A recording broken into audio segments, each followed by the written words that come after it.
Господи Ісусе Христе, Сине Божий, помилуй меня грешного.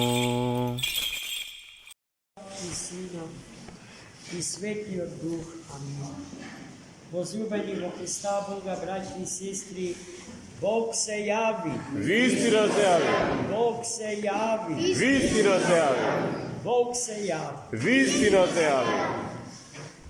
Днешното свето Евангелие, браті і сестри, во голема мера ни го разсветлува истоrijskиот тек на настани, врзани за богочовечката личност Христова од после неговото крштевање во водите на свештената река Јордан. Исто така истото тоа може да се каже дури и за годините на неговата младост, поминати до 30-та година од неговиот живот во градот Назарет, заедно со Богомајката и светиот и праведен старец Јосип.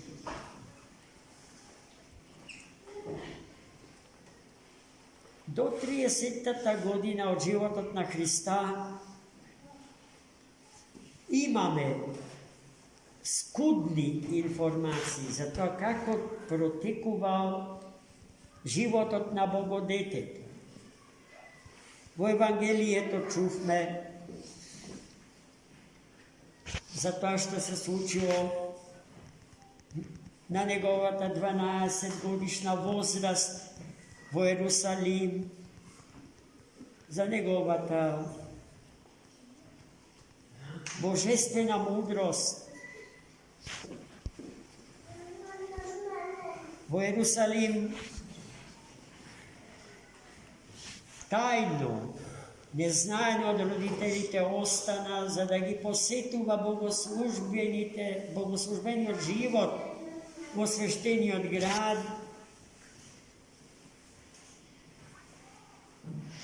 А тоа беше можност Христос да поведе уште како Богодете значаен диалог со представниците на еврејската синагога по прашањето на библиските содржини поместени на страниците од Стариот Завет. Со неговата божествена мудрост, со претешките прашања што можел да ги постави, но и со богомудрите одговори кои што и толкувања на старозаветните библиски текстови ги фасцинирал слушателите, почувајќи ги меѓу нив и старозаветните свештениците на старозаветната црква, синагогата. Потоа, по некои списи чувме како тој си играл како детенце. Сетете се на Томиното Евангелие. Нема уште едно дете кое што може да се игра така како што Христос си играл, правејќи од земјата кал, од калта птица, на која што и вдахнувал Дух Свети и таа полетувал. Такво било детството Христово. И потоа доаѓало до 30-та година и тоа што се случи на денот од Светото Богојавление.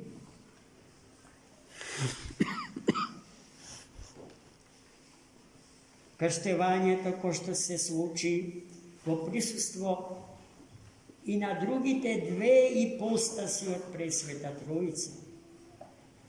Бог Отецот со громскиот глас, потврдувајќи го синовството на крштеваниот во водите Јордански, И Духот Свет, кој што во вид го биде, во вид на губа, не како губа.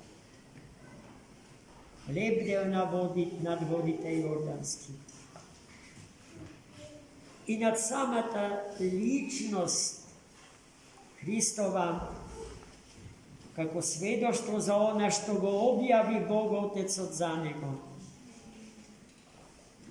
И како доказ за Јована Крстител, човекот што го крштеваше со својата десна рака Христа Господа, кога физички го претекна за 6 месеци, оној за кој што самиот Јован рече дека постои од пред сите вечности и дека е постар од него во таа смисол.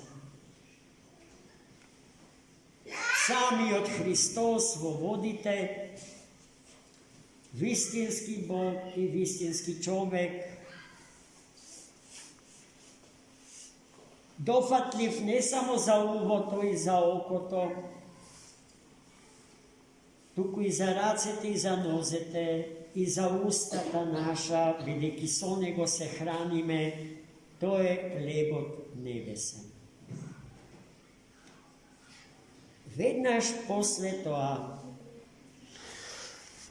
што се случуваше со Христос, чувме во денешното евангелско читање. Тој чу за тоа дека светиот пророк претече и крстител Јован е затворен. Го напушти Назарет и се настани во Капернаум, градче покрај самите езерски води на Галилејското море, како што поинаку го викаат Тиверијадското езеро. Таму Христос, а тие земји во кои што Капернаум е сместен, се познати под името Заволонови и Нефталимови. Таа регија е регијата за која што светиот пророк Исаија зборува дека е од анде страна на Галилеја, од другата страна на езерскиот брег.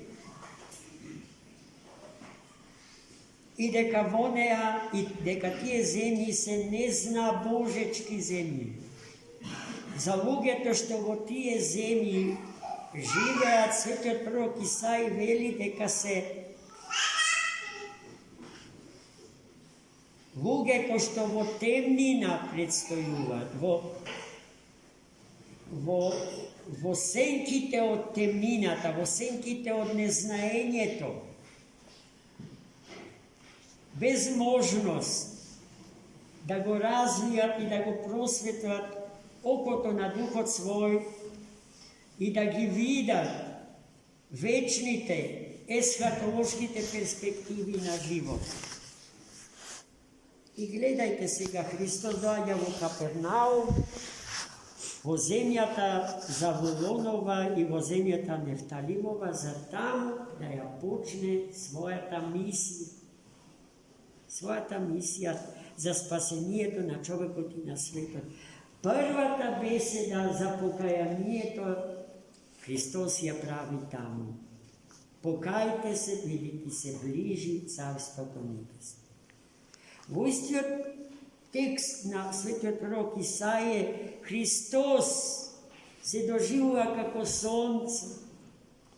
А како пеевме за Христа новородениот во Витлеемските јасли, како за сонце на вистината, сонце правди Христос Бог наш.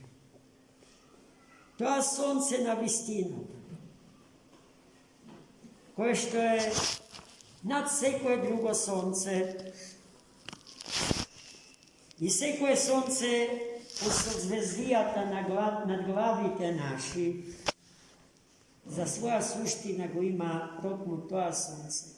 Енергиите, силите и надсветлосната светлина Господня, со која што беше облечен Богочовекот Христос. Со неа тој во тие темни предели од Завулон и Нефталим ја растеруваше маглата и темнината од незнаењето и ги просветлуваше тие народи за кои што пророкот Исаија тврдеше дека се незнабожечки. Денешната ситуација со човештвото и со светот е идентична со таа во која што Христос историски влезе за времето на вечноста да ги пробие границите на историското време и силата на надсветлосната светлина да ја проникне физичката светлина на сонцето, односно да ја растера темнина. Никогаш повеќе отколку сега Христос ни е потребен нами на светот. И улогата на Христа Господа и денеска е истата што и тогаш во Капернаум. Да се молиме на Христа Господа, неговата светлина да ја растера нашата темнина, а неговото божествено знаење да го проникне умот наш и да го преобрази во вистинско знаење за светот што не умира и за човекот чиј живот е несмртен. Амин. За Бог се ја. Вистина се јави.